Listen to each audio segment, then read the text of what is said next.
Hello, this is Richard, and I'm your host this afternoon for another episode of the Spook Files. The next and the last episode, by the way, and this is part of the SHU, Shershing University Language Center podcast series, and I'm here today talking with our esteemed colleague Darren Hahn about ghosts and strange supernatural events. How are you doing today, Darren? Well, I'm just fine. Just finished work and everything's great. Okay. Well, we're just going to tell a few ghost stories, basically, and I'll start with some ghost stories that I've heard, and then I'll ask Darren if he has heard any interesting ghost stories or if he's had any ghost experiences. Personally, I've never actually had any experience with ghosts. I could tell a few ghost stories where I thought I was having an interaction with a ghost, but in the end I found out that it was just a plastic bag or something, so those don't really count. The stories I do have actually did really happen to people who I know, and I can just start with a couple of them. In Taiwan, since I've come to Taiwan, I've heard a lot of ghost stories from Taiwanese students and other Taiwanese people that I know, and it seems like people here believe in ghosts a lot more than in the United States. And there's something called a seeing ghost eye. Some people have the gift to see ghosts. It's a little bit like that movie, The Sixth Sense, I think, with Bruce Willis, where the little boy sees ghosts, and I guess they say they're everywhere. And people who have this ability to see ghosts really do say that they see them everywhere. And I've got a couple stories about that. One of them was told to me by my best friend who teaches at another language center at another university, and he teaches at Changgung University, and he's kind of my counterpart over there. He teaches freshman English, and he told me the following story. He said about a year ago, he had a student who was sitting in the front row of his freshman English class, and she was a really nice student. I think he said her name was Cindy. And he said Cindy seemed really, really distracted. She was always kind of looking around and kind of making these weird kind of gestures and kind of covering her eyes and things like this. And he thought it was pretty strange, but she was a pretty good student, and she got pretty good grades, and she seemed interested in the class, so he didn't say anything or think much about it. And one day she didn't come to class, and some of the students said, hey, Greg, that's my friend's name. They said, hey, Greg, do you know about Cindy? You know about her, right? And Greg was like, no, what do you mean? What are you talking about? And they said, she can see ghosts. That's why she's that way. And as it turned out, the classroom, it's a medical university, so the classroom is like 2 stories above the morgue. And the morgue is where they keep all the dead bodies, where they do medical experiments and they dissect, and the medical students work on actually real dead people. And so they actually have a morgue where they keep all these dead bodies, and apparently there were ghosts everywhere, and it was freaking Cindy out. And Greg said later on, he met her outside of class at the bus stop one day, and she was just this totally nice, friendly, outgoing person. And so make of it what you want. I don't know what to believe, but apparently this is something that goes on, and people do see ghosts. Well, that's what you want, is a doctor who sees ghosts. Yeah, you don't want a doctor who sees ghosts. He sees the ghost of every dead person that he has to treat. Anyway, what do you think, Darren? Have you had any experiences with ghosts, or do you know any ghost stories? I don't know so many ghost stories, actually, although coincidentally, I've been recently reading a collection by Pusong Ling, which is early Qing dynasty ghost stories in China. Cool. But that's just a coincidence. I do have one single ghost story of my own. Shall I tell it? Yeah, that would be interesting. All right. So this is a true story. When about 30 years ago, I was teaching in Korea, in a small fishing village in Korea. kind of a small city, actually. But they had one industry, which was fishing. And I was, as far as I knew at the time, I was the only foreigner there. And like, was really extremely isolated, stuck out. There was nothing for me to do. There was no movies. There was no television. This was before the internet. There was literally nothing to do. And most of the people my age had left the city because there's nothing for them to do there. So it was just fishermen and old people. And it was quite uncomfortable, actually. Wow. I even got followed around by a news crew for the first week I was there. I was just like, this is normal. Yeah. And I was there probably about 6 months. And it was coming up on Christmas time.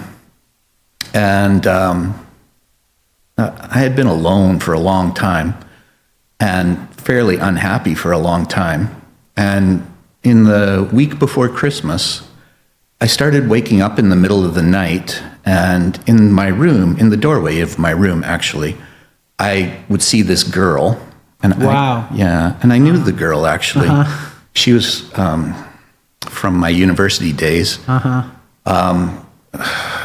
Just a girl that, it's hard to explain, but her and I had just a terrible, terrible relationship. Okay. But that, I hadn't thought about her in, at least 10 years at that point in time. I really hadn't thought about her for a long time. And suddenly, about a week before Christmas, every night I would wake up in the middle of the night and she would be standing there in the doorway of my bedroom. Wow. And I was just like, And I didn't know what to think of it. I just thought, well, I'm very, very lonely. I'm going crazy, obviously. Right. It's almost Christmas time. This has to be what's happening. Yeah. And finally, probably about the fourth or fifth time that she showed up in my bedroom, I woke up and there she was. And I said, Jennifer, what do you want? And she said that she wanted my forgiveness. And I said, okay, I forgive you. It was all my fault. We had this really awful relationship. Yeah. And she went away and I never saw her again. Wow. And I never really thought much about it. I just thought, crazy. Yeah. And then I went back to Canada. And while I was in Canada, I met a friend of ours. And he told me, Jennifer died. Did you hear that? Wow. And I was like, no, I didn't know. And I went to the library and looked up the newspapers to see her obituary, her death announcement. On microfiche, way back in the day, and I looked up the death announcements for her, and she had died the week before Christmas, so exactly when she was showing up in my bedroom. Yeah. And so, I don't know what that was. Yeah, that's quite a coincidence. Yeah. So, some people try to explain things. Some people don't need explanations. Some people try to explain it through like Western psychology. I don't know. Do you have any explanations for that? Do you believe in ghosts? Do you believe in that it was just a coincidental psychological phenomenon, or? Yeah, I don't know, and I don't dwell on it too much. Right. I lean towards coincidental psychological phenomena because I'm not so sure about ghosts. But if it was a ghost, I'm okay with that too. Right. Or ESP. Yeah, yeah. But it seems like it wouldn't be. I don't think I was that tuned into her at that time because we'd been apart for a long time. Yeah, it just kind of came out of the blue. That is an odd coincidence. Yeah. I have to admit, that's a very odd coincidence. Yeah, I've never really seen a ghost, but I have had some scary experiences where I thought maybe I was dealing with a ghost. Like, this happened in America many, many, many years ago. It was probably 1998, 1999, something like that. And that was right when this movie, this kind of ghost movie came out called The Blair Witch. I don't know if you ever saw that. No. But in that movie, probably most people have seen that movie, or any one of our generation has probably seen that movie. Anyway, in that movie, some kids they go on this camping trip, and they go backpacking into the woods, and they get into the woods, and all sorts of scary things start happening to them. They're kind of chasing after this legend of the Blair Witch, right? And so they're camping out, and they start hearing sticks breaking and branches breaking outside their tent. They're like, what is that? Is that deer?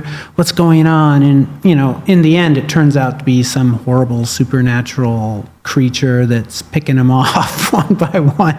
Anyway, so about the time that movie came out, I was in between jobs, and I was taking this long kind of camping, backpacking, hiking vacation up through the Cascade Mountains of the northwestern United States.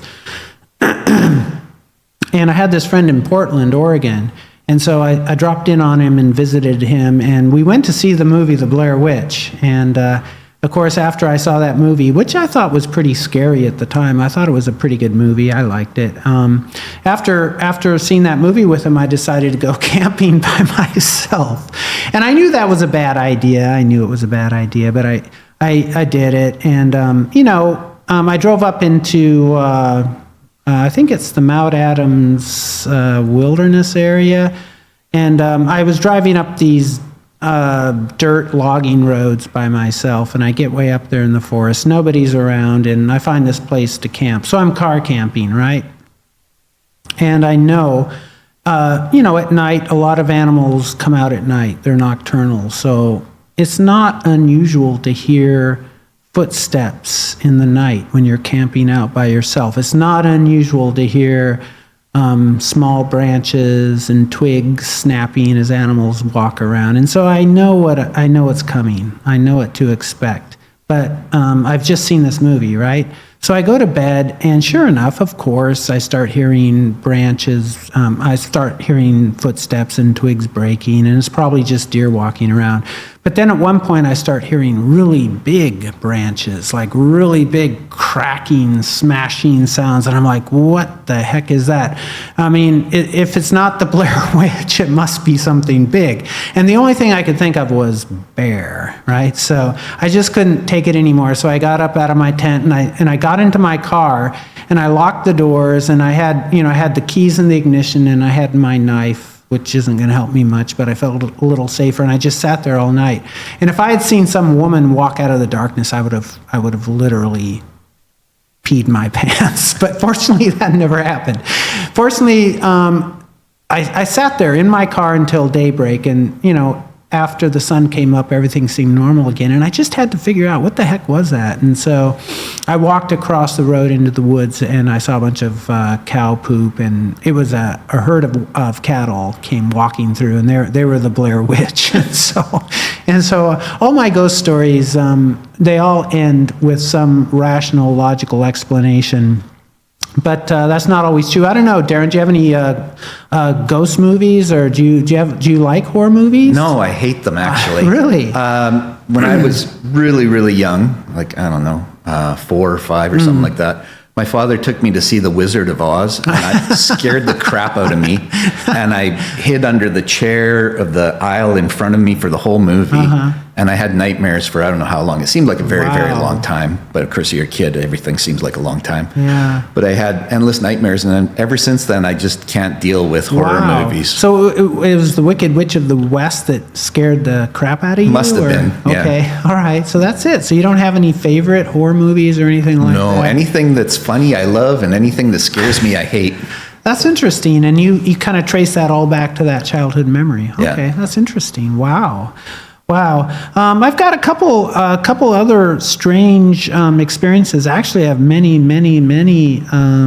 ghost stories. Some of them happened in Taiwan. Others happened in America. I have another camping story, but it's a friend of mine told me this story, which I think is one of the scariest stories. And what makes it kind of actually hard to just completely dismiss is well, listen to the story and you'll kind of know about it. But It was told to me by a really good friend who I know wouldn't lie to me about anything.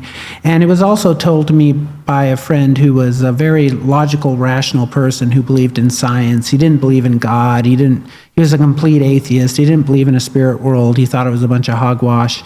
And so anyway, he had this experience. Again, this is many, many, many years ago in America.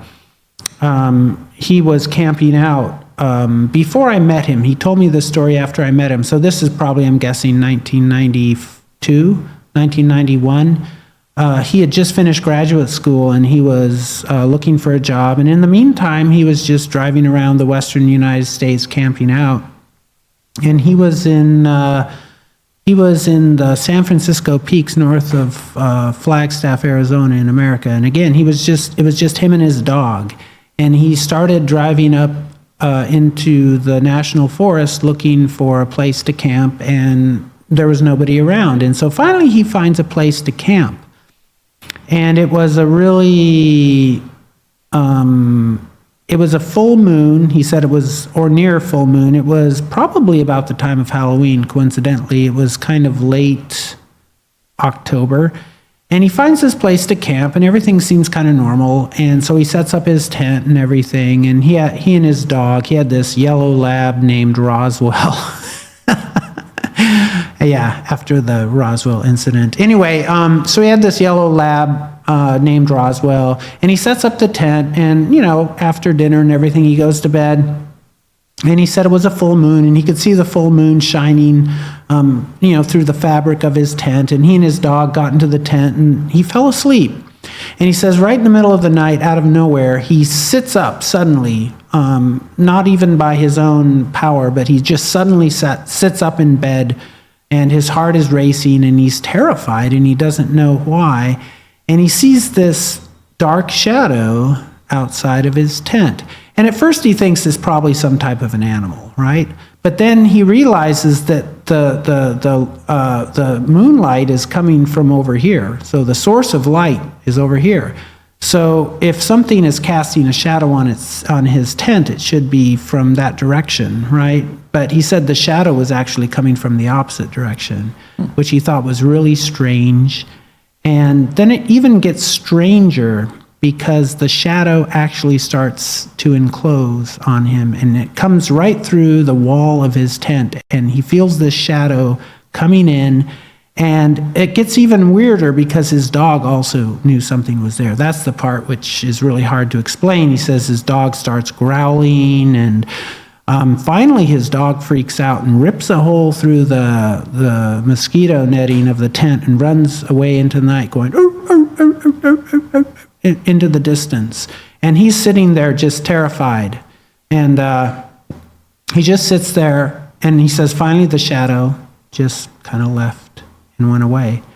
And, I think, he laid there for hours, unable to sleep. He finally falls asleep. He wakes up the next morning. His dog doesn't come back until like 1 o'clock in the afternoon. And his dog is just covered in mud. He's got all sorts of, sticks and burrs and stuff caught in his fur. And that's it. And, how do you explain that? I don't know. What do you think happened, Darren? Well, actually, I had no idea. Yeah, of course not. Of course you have no idea. I'll tell you what, we got one more. We're going to wrap it up here pretty soon. We've got one more scary story to tell. How about another seeing ghost eye story? Okay, I think Darren may have heard this before. I think I told this one before. And this was told to me by the same friend who had the seeing eye ghost girl in the front seat of his freshman English class. A friend of a friend of a friend. This happened to a friend of a friend. True story. So like we said before, some people have the ability to see ghosts, and they say they're everywhere. But there's a rule, and the rule is never look a ghost in the eye. Because if you look a ghost in the eye and you have this ability, then they know you can see them, and they start to follow you. And so this happened to this girl. She was in a night market, and she had the ability to see ghosts. And she was in a night market with her friend, and they were sitting down at a table, and all of a sudden she sees ghosts around. And she made the mistake. I think she accidentally looked this one ghost in the eye, and he saw her. And so this ghost comes over, and he sits down at the table with her and her friend. And her friend doesn't know anything about what's going on, and she's terrified.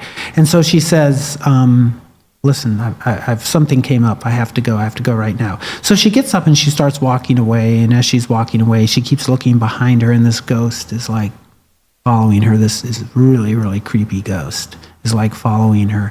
And she's freaking out, and as she's kind of walking home, walking faster and faster, she calls her mom on her cell phone. And her mom is kind of a ghost magic expert, an anti-ghost magic expert. And so her mom says, get home as quick as you can. And so she gets home, she closes the door behind her, and her mom starts to do a bunch of ghost magic, anti-ghost magic, okay? And apparently they could hear the ghost scratching on the outside of the door. And her mom said a bunch of anti-ghost magic spells, and they thought the ghost had gone away. They didn't hear anything, right? And so then the girl actually looked to her left at the window, and outside of the window was the ghost looking in at her, really angry, going, "Arr!" And that's the end of the story. Anyway, okay, that's it for ghost stories today. Thanks for joining us. Happy haunting.